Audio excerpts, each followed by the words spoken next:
Kikosi cha wekundu wa Msimbazi Simba kinataraji kushuka mzigoni siku ya kesho kutwa kwa maana ya Jumamosi ya tarehe 24 ya mwezi wa kwanza mwaka 2026. Mechi ya kwanza kwa kocha Steve Barker katika upande wa ligi ya mabingwa barani Afrika, mechi yake ya kwanza akiwa na kikosi cha wekundu wa Msimbazi Simba katika mwaka huu wa 2026. Simba yupo ugenini dhidi ya timu ya Esperance de Tunis ya kutokea nchini Tunisia. Simba wapo ugenini na tayari kikosi kimetua toka hiyo jana, na hivi sasa kinaendelea kuwa katika sehemu ya maandalizi makubwa ili kufanya vizuri na kutimiza idadi kubwa ya mahitaji na malengo ya kile ambacho wamejiwekea mezani zaidi. Ataraji kikosi hichi cha wekundu wa Msimbazi Simba tayari wachezaji wao wapya kwa maana ya nyota watano ambao tayari imewatambulisha ni sehemu ya wale ambao wameambatana na kikosi na tayari wapo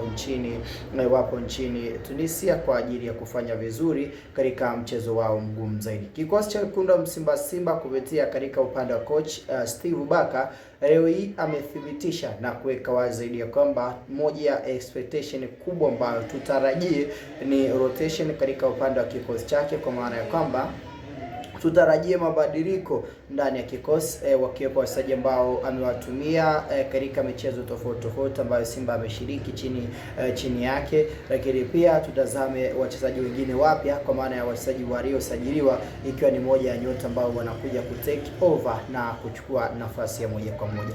Binafsi nitaomba nikujulishe probably katika upande wa kikosi cha nyota 11 ambao wanakwenda kupata nafasi ya kuanza upande wa Simba Sports Club. Je, kocha Steve Barker anaingia na wachezaji wa aina gani na anaingia na mfumo wa aina gani? Ni kukumbusha ya kwamba kama ni mara yako ya kwanza, hii ni Sky Media, chaguo la wengi na sehemu ambayo unahabarika na kuzipata taarifa zote kwa kina. So kikubwa kwa unyenyekevu mkubwa ni kuombe uweze kusubscribe, lakini pia gusa katika upande wa like, uweze kulike, pia uweze kuweka comment yako baada ya kusikia kikosi cha wekundu wa Msimbazi Simba ambacho probably kinakwenda kuanza kama ambavyo kocha amezungumza. Kikosi cha Simba kinachoanza, golikipa yupo Jibril Kasari ndiye ambaye anaanzia golini. Huyu ni kipa ambaye ameingizwa kama usajili mpya, Simba wakimsajili kutokea kunako timu ya AS Fan kutokea pale nchini kwao Niger. Huyu ni kipa namba 1 wa timu ya taifa ya Niger na Simba amemsajili katika nafasi hiyo baada ya Musa Pimpedi pamoja na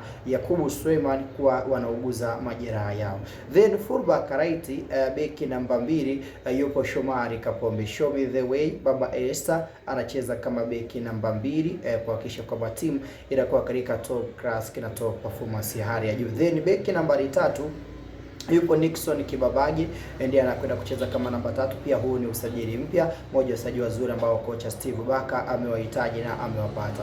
Then mabeki wawili wakati yupo Ismail Olivier Tour kutokea katika taifa la Cote d'Ivoire, moja usajili ambao kocha amefanya nao kazi kwa muda mrefu ndani ya Stellenbosch. So katika mechi hii bado anamwamini kwenda kucheza kama beki nambari 4. Then 5 tupo na Rushen Adalok, moja usajili bora kabisa, mchezaji ambaye amekuwa na utulivu mkubwa ndani ya Simba. 6 yupo Yusuf Kagoma ndiye anacheza kama holding midfielder, wakati ambao nambari 7 tupo na Mwamba Ribase Guye ndiye anacheza kama namba 7 katika nafasi hiyo. 8 yupo Nabi Kamara anacheza kama box to box midfielder, moja wachezaji wazuri pia ambao tumetazama katika sehemu moja au sehemu nyingine zaidi, wakati ambao nambari 9 yupo Jonathan Soa the Black Lion Simba mweusi akipata nafasi ya kucheza kama nambari 9. Then 10 yupo Mwamba kweli Crotus Chota Chama Triple C, Mwamba wa Rusaka ndiye anacheza katika nafasi hiyo kama nambari 10. Then 11 yupo Mwamba anayejulikana kwa jina la Rimpanz Volcano ndiye anahitimisha idadi ya nyota 11. So hao ndio wachezaji 11 ambao Simba na kwenda kuwatumia katika mchezo wao dhidi ya Esperance de Tunis, moja ya wachezaji ambao kilazama performance wise wana uwezo wa kwenda kutoa kile ambacho Simba anakihitaji. Jibril Kasari kipa, beki namba 2 Kapombe, 3 Kibabagi, 4 Toure, 5 Rushin, 6 Kagoma, 7 Ribase Guye, 8 Nabi Kamara, 9 Jonathan Soa, 10 Chama then 11 Elie Mpanzu. Kwa kikosi hichi unaiona Simba ikiwa katika sehemu gani ya kwenda kupata ushindi na kupindua meza kuanza kibabe zaidi katika michezo hii minne iliyosalia katika upande wao ili kuweza kufuzu kwenda katika hatua ya robo finali. Nikombe kama ni mara yako ya kwanza kisha uweza kusubscribe, lakini pia nikombe uweze kuweka maoni yako. Hii ni Sky Media.